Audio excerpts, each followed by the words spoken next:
que cette position hégémonique de Ouattara doit persister, doit continuer, sous prétexte que toi là, tu aimes trop la Côte d'Ivoire, que nous autres. C'est parce que nous aimons la Côte d'Ivoire que nous interpellons le monde entier. Et Ouattara lui-même, des conséquences que ça pourra entraîner. Parce que demain, quand ça va arriver, c'est les mêmes personnes qui vont dire non, oui, hein, nous on voulait préserver la paix, voilà, vous êtes en train de prendre des positions. Alors que la loi n'a pas interdit de manifester en Côte d'Ivoire. Hein. La loi dit que l'Ivoirien, quand il n'est pas content, il doit manifester cela. Et Ouattara, quand il amène le pays dans une destination qui va être fatale pour son avenir, on a le droit de s'insurger contre ça. Et de dénoncer avec une grande fermeté. C'est de ça qu'il s'agit, champion. Donc, nous là, c'est nous qui aimons la Côte d'Ivoire. C'est vous qui voyez de façon explicite, de façon transparente, claire comme de l'eau de roche, que la Côte d'Ivoire va vers un gouffre, pour ne pas dire va vers un éclatement, mais vous caressez Ouattara dans le sens du poil. Mais j'ai l'impression que Ouattara ne peut pas être majoritaire plus que toute l'opposition. Quand vous prenez les partis même déjà, le PDCI c'est un grand parti, le PPACI c'est un grand parti, je ne crois pas qu'Afin Guessa est d'accord avec lui, encore moins qu'OGEP, dont notamment je parle de mon parti, le GPS n'est pas d'accord. Ça on n'a pas besoin de dessiner ça pour faire comprendre ça à quelqu'un. Et Ouattara, lui seul là, il ne peut pas être majoritaire en Côte d'Ivoire. Mais moi j'ai compris quelque chose. Lorsqu'on est au pouvoir, on détient les médias de l'État, on empêche tout le monde de s'exprimer, on utilise l'armée, la police pour bâillonner, pour museler le peuple. Et on pense qu'on est majoritaire. Non. Aujourd'hui, il y a combien de prisonniers politiques qui ont été arrêtés parce qu'ils ont décrié, ils ont dénoncé des faits. Il y a combien de personnes qui sont sous le coup d'un mandat, qui sont sous le coup de la justice ivoirienne parce qu'ils auraient exprimé leurs droits civiques. Combien? On ne peut pas compter. Alors vous pensez que cette personne-là, lui, il a raison. On doit se soumettre à sa suprématie. Non, mais il faut arrêter à un moment donné. Moi, je comprends. Quand je prends le cas de Lucas, par exemple, il est venu devant nous ici, là, hier, là. Il se proclamant son parti, là, d'Assalé Tchimoko. Et aujourd'hui, nous voyons qu'il fait plus même la promotion de RHDP que Assalé Tchimoko. Ceux qui ne l'ont pas connu dans ses débuts ne peuvent même pas le considérer comme un militant de comment on appelle ça, les partis là, j'ai oublié même là. Voilà. Voilà, parce qu'il ne fait pas assez la promotion de ces partis. Alors que quand vous voyez le général sur le méta, vous savez très bien que c'est un GPS. On n'a pas besoin de demander que si les blancs existent en France.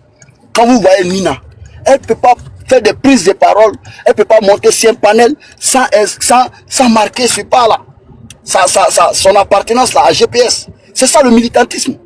Voilà. Alors, donc moi je comprends bien qu'aujourd'hui, certaines personnes pourraient exister, en tout cas pour avoir une petite visibilité, pour être dans les grâces, pour ne pas avoir de problème, ont décidé de faire la facilité, de faire le combat le plus facile. En d'autres termes, de s'enrimer avec le pouvoir en place. Comme ça, là, on a moins de détracteurs, on est dans les bonnes grâces, et puis on est dans une logique de défenseur de la patrie. Non, si nous ne nommons pas la Côte d'Ivoire, nous allons suivre Ouattara dans ça. Ouattara qui veut faire de la Côte d'Ivoire un état, comment on appelle ça, des partis uniques, des pensées uniques. Non, la Côte d'Ivoire, à ma connaissance, n'est pas une monarchie, encore moins un royaume. Mais quand vous regardez la conception du président du RATP, avec son président, M. Ouattara Draman, mais il veut nous modeler. Tous les jours, il modèle la conscience pour dire que non, tout le monde doit accepter la suprématie de Ouattara, la position hégémonique de Ouattara. C'est ce qu'il faut passer. Même quand Lucas il s'exprime dans son verbatim, il dit oui, que nous là on est contre la Côte d'Ivoire parce qu'on est contre simplement le modèle de gouvernance de Ouattara. Mais sans dire comment on peut être contre la Côte d'Ivoire. Qu'est-ce que Nina aurait fait ou bien aurait pris comme position, ou bien aurait dit, pour dire que moi, général, là, je suis contre la Côte d'Ivoire, dire que Ouattara doit ouvrir le jeu démocratique, il ne faut pas qu'il exclue quelqu'un, il faut qu'il prenne, c'est vrai, au-delà des articles là, il faut qu'il fasse des concessions et des compromis pour que la Côte d'Ivoire retrouve la paix, qui est son illustre d'antan. Est-ce que ça là, on a besoin de dire que, ouais, allons à Paris pour discuter autour d'une table ronde? Non, on n'a pas besoin. Nous voyons tous où la Côte d'Ivoire va. Le président Gbagbo a dit, nous serons amenés à prendre les rues. Et quand vous lisez les communiqués des GPS, les communiqués actuels des GPS, mais vraiment, nous parlons sans filtre pour dire, voici ce qui va arriver demain et ça va arriver si Ouattara ne change pas de position. Et d'aucuns vont nous commencer à nous étiqueter des pushistes. Oui, celui-là qui a violé la constitution, lui n'est pas pushiste. Hein. C'est lui qui est en train d'amener la Côte d'Ivoire vers un gouffre, lui n'est pas pushiste. Nous qui attirons, qui en tout cas, qui avisons le danger que la Côte d'Ivoire encourt, dont les signes avant-coureurs sont là. Non, hein, c'est nous, on est je vais chuter pour dire, champion, votre narration a 2 balles là. C'est vrai qu'on dit parfois, la fleur de la rhétorique peut permettre à d'illustres défenseurs, comme notamment les Lucas là et autres là, pour escamoter le débat du fond. Genre se donner un genre de patriotes, d'aimer la patrie comme les autres, plus que les autres. Mais en quoi est-ce que nous faisons, qui montrons que nous déstonsons la Côte d'Ivoire? Dites-nous que des râlés, ou bien des raillis, ou bien même des narrés. Il faut arrêter. Nous aimons la Côte d'Ivoire. C'est pourquoi nous ne voulons pas que la Côte d'Ivoire soit conçue de cette manière-là. C'est général. Merci bien. Permets 2 minutes, 3 minutes, je vais me prononcer sur le sujet des centres. Non, pardon, Kevin, pardon. Tu vas juste, je vais passer rapidement, pardon. D'accord. Juste, voilà. C'est pour dire une chose. Est-ce que vous avez remarqué une chose tout à l'heure? Bon, c'est vrai qu'on est venu dans les débats médiatiques, mais je vais juste faire une remarque importante. Le défenseur de l'ADCI, il n'a pas démenti tout ce qu'on a dit. Hein. Il n'a pas démenti le fait qu'on a dit que son président ADCI est un populiste. Il n'a pas démenti cela. Il n'a pas démenti le fait qu'on dit que son président a perdu tout ce combat. Il n'a pas démenti cela. Il n'a pas démenti le fait qu'on a dit que son président a perdu l'affaire comme Bakary. Il n'a pas démenti cela. Il n'a pas démenti l'affaire de data. Non. Il n'a pas démenti cela. Il est d'accord avec tout ça. Il communique pour ADCI. Mais c'est que lui déplore. C'est qu'il y a des oreilles qui parlent, et donc il y a des bouches qui parlent à l'oreille de son mentor, qui sont gore. C'est tout ce qu'il lui déplore. Tout ce qu'on a dit là. Il est d'accord que son mentor est un populiste. Il est d'accord que ce mentor a menti hier et puis a menti avant-hier. Il est venu, il est d'accord avec tout.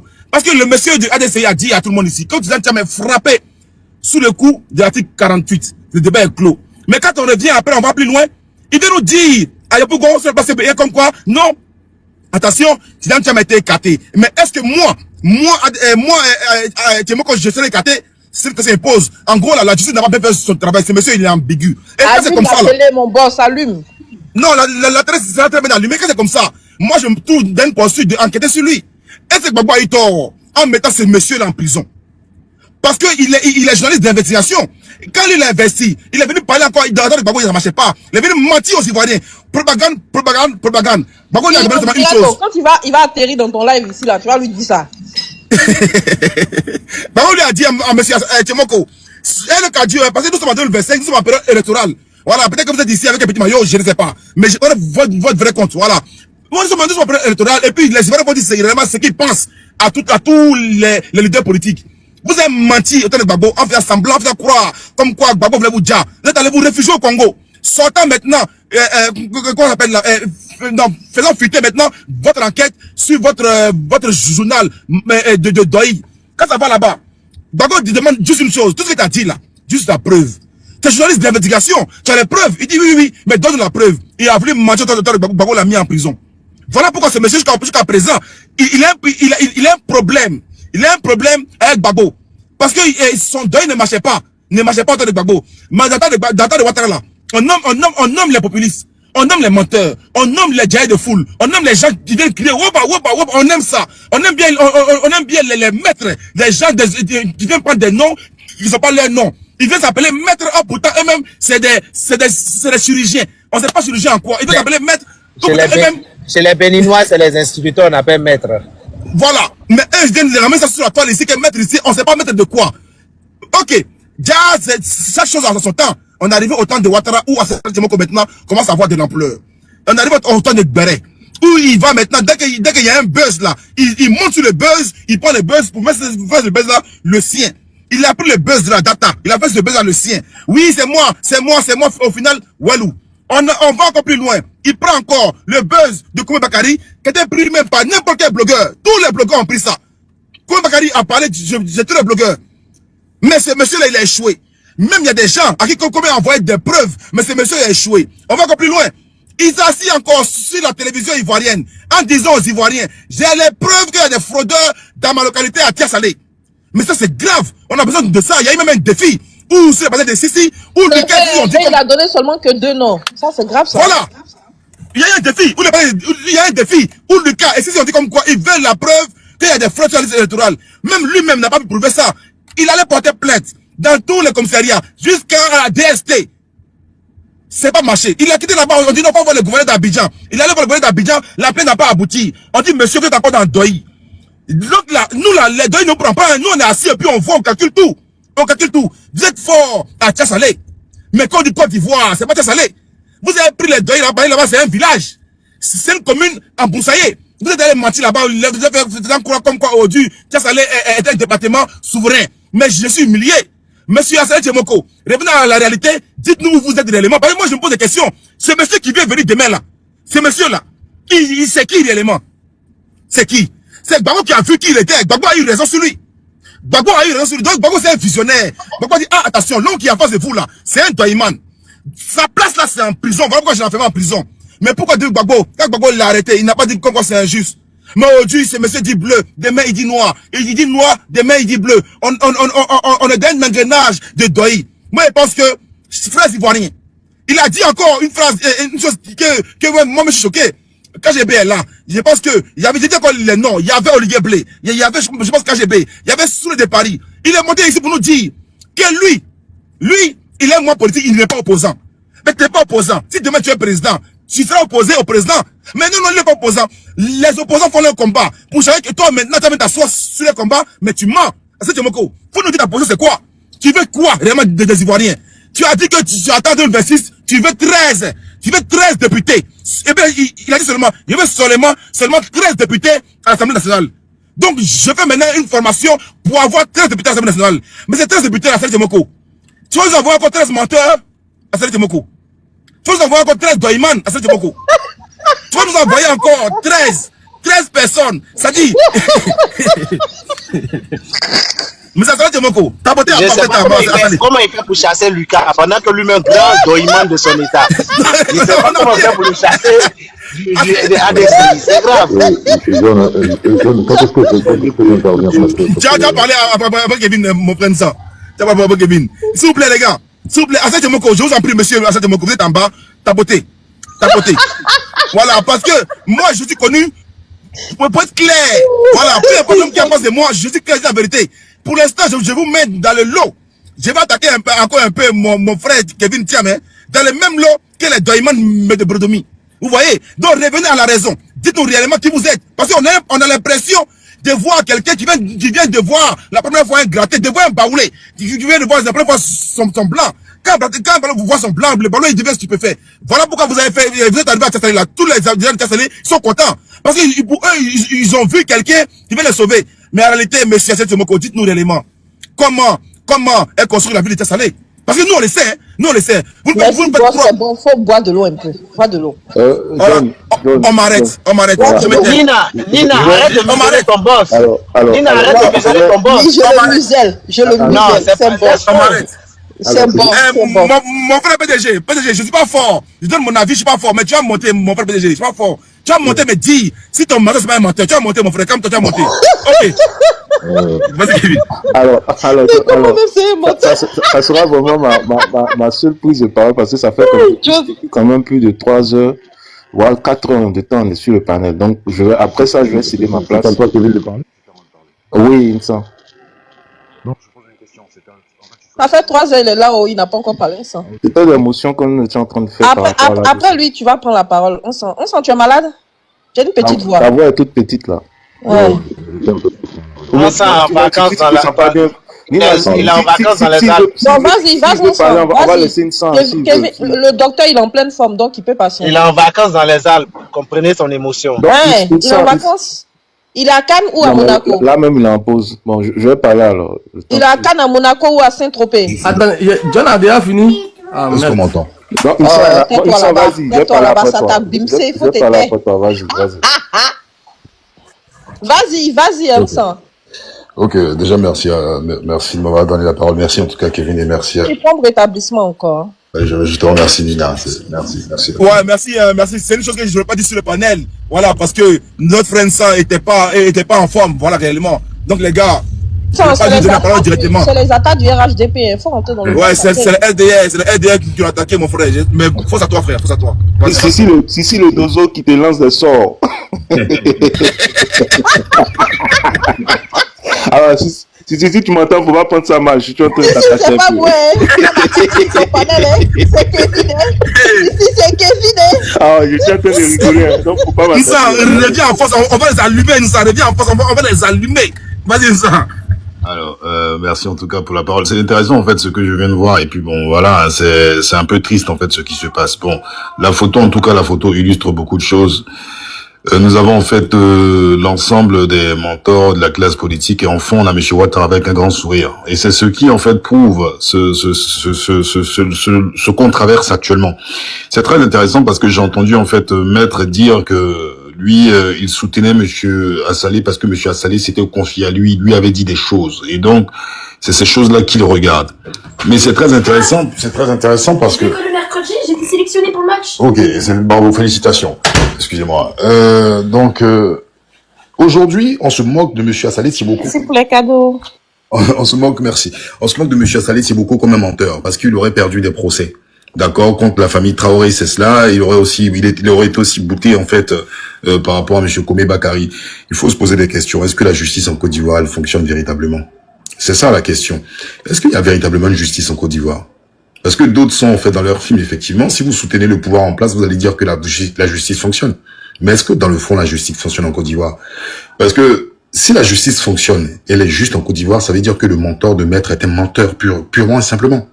C'est un menteur, c'est quelqu'un qui invente, qui fait des investigations dans lesquelles il fabrique des scénarios. Est-ce que vous comprenez? C'est cela en fait, c'est-à-dire que c'est un menteur, purement et simplement. Moi, je vais vous dire quelque chose, je ne pense pas que ce monsieur est un menteur, mais il est rentré dans un jeu, et dans ce jeu-là en fait, il faut pas rentrer avec le RHDP, le RDR. En fait, de prime, c'était de base, quand vous n'êtes pas d'accord avec les idées du RDR, ne faites jamais la danse du ventre avec eux. Vous leur dites simplement que je ne marche pas et je n'adhère pas à votre thèse, votre façon de fonctionner. De prime abord, une fois que vous le dites, vous le pensez ainsi, les choses sont déjà ficelées. Mais à partir du moment où vous allez en fait dans une certaine approche de séduction, de danse du ventre, vous allez vous faire bouffer par le RDA. Parce qu'ils ont là en fait, en tout cas, de pouvoir appâter, de pouvoir en fait étrangler ceux qui veulent essayer de ruser, de faire une sorte de séduction avec eux. Ils l'ont fait avec le PDCI RDA, avec Tidiane Thiam. Moi, je l'ai dit il y a de cela plus d'un an. Kevin Thiam, s'il est honnête, il est ici, mon frère, il va le dire. Je lui ai dit que non, ils vont mettre les bâtons dans les roues de Tidiane Thiam. C'est pas parce que j'avais une boule de cristal. Je sais comment il fonctionne. Et c'est arrivé. L'article 48 a été brandi. On a dit que certains citoyens, même s'ils sont militants du RHDP, sont citoyens. Voilà, certains citoyens, voilà, on jugeait utile qu'on radie Tidiane Thiam de la liste. Et ça y est, c'était fait. Et ce n'est que le début du film. Au début, quand je le disais, certaines personnes me disaient que j'étais malade, que c'est pas possible, que Tidiane Thiam ait un réseau pas possible et un réseau de temps. Je vous ai dit, en fait, pour voir comment les élections fonctionnent ou comment les réseaux fonctionnent, faut regarder les données géopolitiques. Je l'ai dit, à l'époque, on me comprenait pas, mais là-dedans, on est en plein là-dedans. Donc, moi, je pense pas que Assalé Tiboko, oui, il a essayé de fricoter avec le régime Ouattara. Il a essayé je sais pas, de créer une forme d'opposition qui est, bon, je ne suis pas opposé au pouvoir, mais je vais arriver au pouvoir. Ça n'a pas de sens, c'est bête. Parce que si tu veux arriver au pouvoir, c'est parce que tu as des alternatives et des idées qui sont meilleures que ceux qui sont là. Donc, tu vas être forcément opposé. Donc, je sais pas, en fait, bon, en Côte d'Ivoire, parce que les gens ont peur. En fait, le pouvoir RDR est un pouvoir qui est fort, est un pouvoir qui est brutal. Les gens ont peur. Il y a des gens qui disent ici, mais pourquoi je vais aller m'opposer à Ouattara, sachant qu'il est fort, il va me mettre en prison. Et il y a des gens aussi qui ont suivi ADCI, parce qu'ils se disent qu'avec ADCI, il y avait l'avenir, dans cette forme d'opposition qui n'en est pas une, pour obtenir un poste de député.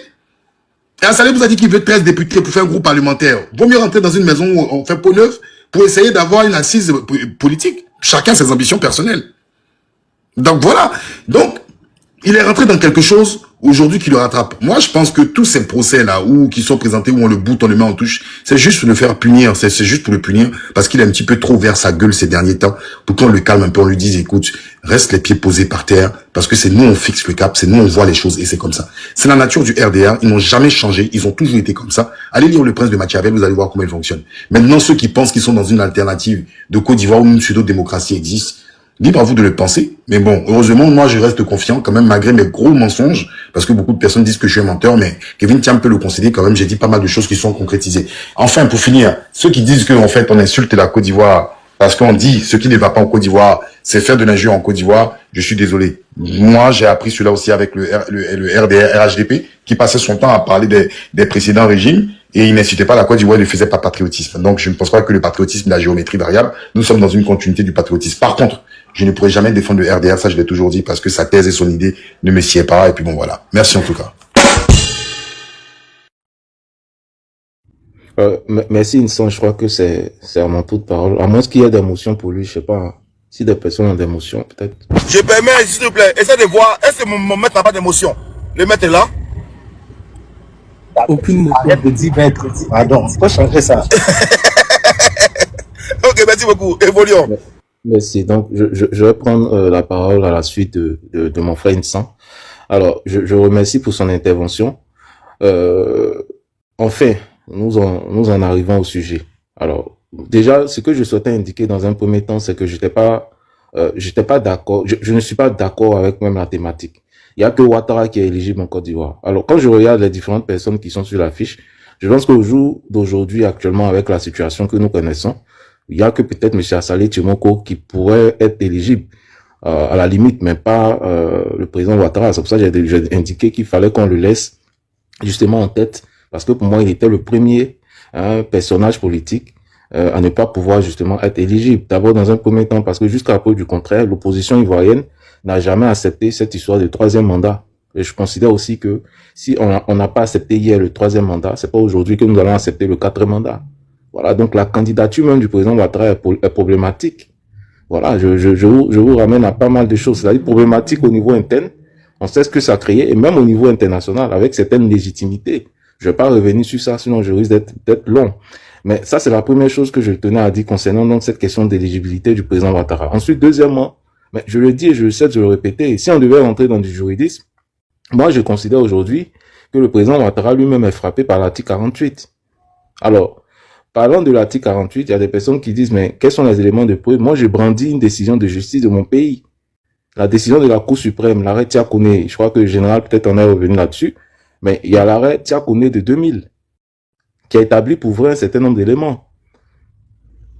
Monsieur Tiakoné, à l'époque, avait indiqué que le président Ouattara s'était prévalu d'une autre nationalité, autre que la nationalité ivoirienne. Donc c'est un fait, ça fait partie, je vais dire, de notre droit positif, comme décision de justice. D'ailleurs, je voudrais rappeler que la décision de la Cour suprême, chambre constitutionnelle, n'est susceptible d'aucun recours. Donc ça fait foi, ça a valeur juridique, tout simplement.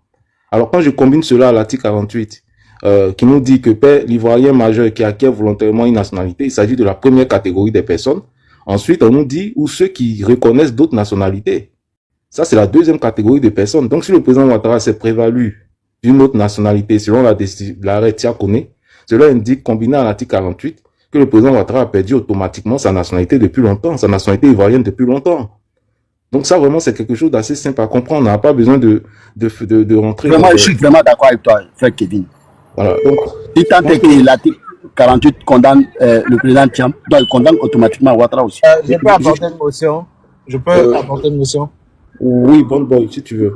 Ok, d'accord. Moi, je veux qu'on fasse bien le débat. Hein.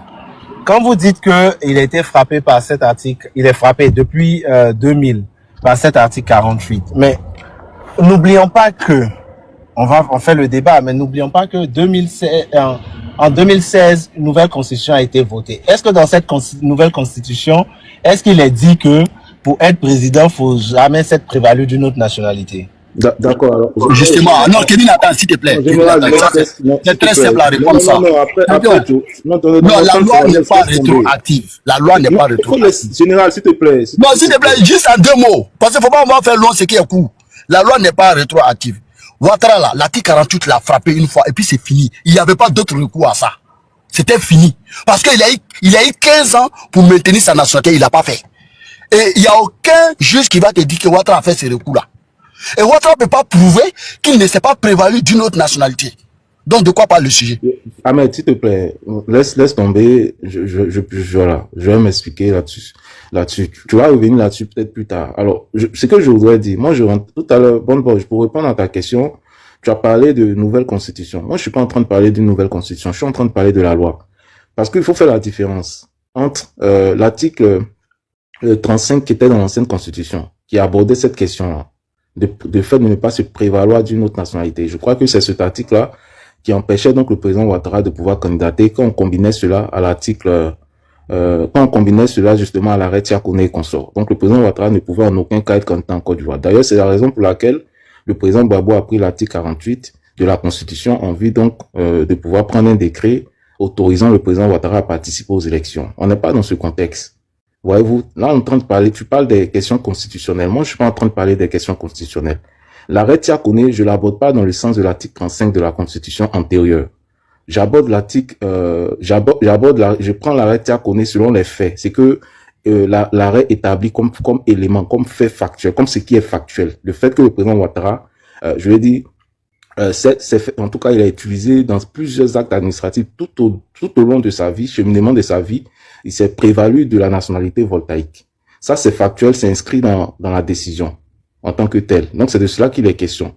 La décision en elle-même, combinée à l'article 48, n'a jamais fait l'objet d'un contentieux, ni devant le juge judiciaire traditionnel, ou même devant le Conseil constitutionnel. J'aborde la question parce que ça pourrait faire l'objet d'une requête, pourquoi pas, pour les élections à venir. Parce que le juge constitutionnel s'est jamais prononcé là-dessus. Surtout que l'arrêt Tiakone établit pour fait ou un certain nombre d'éléments. Et c'est factuel. Et c'est d'ailleurs la décision n'est susceptible d'aucun recours. Ça veut dire quoi? Ça veut dire que c'est acté en droit positif en Côte d'Ivoire comme étant une vérité. Voilà. Certaines personnes disent que Monsieur Tiakone aurait fait des déclarations plus tard, aurait dit ceci. Alors, faut pas mélanger les choses. Les déclarations où le président Ouattara aurait contesté lors du forum de la réconciliation, mais ça encore c'est pire, parce que même je crois que, si je me trompe pas, au forum de la réconciliation, je crois qu'il avait abordé ces questions, où il avait peut-être indiqué, en tout cas il y a une vidéo que j'ai eu à voir, où il disait qu'il avait représenté, je crois, l'État voltaïque dans des institutions internationales, mais qu'il n'avait pas la nationalité de cet État. Mais ça rejoint même l'article 48. Hein. Et il en est fier, faut voilà. préciser. Et dans l'article 48, c'est indiqué que le fait de reconnaître d'autres nationalités, on est frappé de facto. Moi, c'est de ça que je parle. Moi, je sais ici, on n'est pas en train de parler des questions constitutionnelles, on est en train de parler de la perte de la nationalité. Tout simplement. Donc, si on veut rentrer dans du factuel. C'est ça le problème ici. Désolé ok, vas-y. Désolé. Après, tu vas revenir dessus si tu veux. Moi, je veux même pas trop m'étaler là-dessus. Mais ce que je souhaite dire véritablement, c'est que si on prend l'arrêt Tiakone, qu'on prend les dispositions, je veux dire, de la loi, notamment l'article 48, moi, je considère, selon mon interprétation, bien évidemment, que le président Ouattara est lui-même frappé par l'article 48 et que par conséquent, lui aussi a probablement perdu la nationalité depuis belle lurette et que justement, il n'aurait même pas dû être candidat et même en 2025, il n'est pas censé être candidat parce qu'il n'est plus ivoirien selon les mêmes causes que, selon ce qu'on reproche aujourd'hui au président Tidiane Tiam, tout simplement. Voilà pour moi qui est clair et qui est factuel. Voilà. Et puis, ça vraiment, je ferme la parenthèse, mais je voudrais revenir sur un dernier point. Je vais pas être long. C'est sur la sortie du ministère de la Justice, sur la question de l'apatridie du président Tidiane Tiam. Alors, nous autres, nous considérons, jusqu'à preuve du contraire, que le président Tidiane Tiam est apatride. Parce que dans les faits, c'est ce qu'il en est. C'est ce qui résulte des faits. Et je vais m'expliquer. Je crois qu'au jour d'aujourd'hui, c'est quand même honteux pour la Côte d'Ivoire d'avoir quelqu'un de cette dimension comme Tidiane Tiam, une fierté internationale, se retrouver être apatride. Et je crois que le gouvernement RAGP a honte d'assumer cela. Alors, on essaie de jouer sur des mots, on essaie de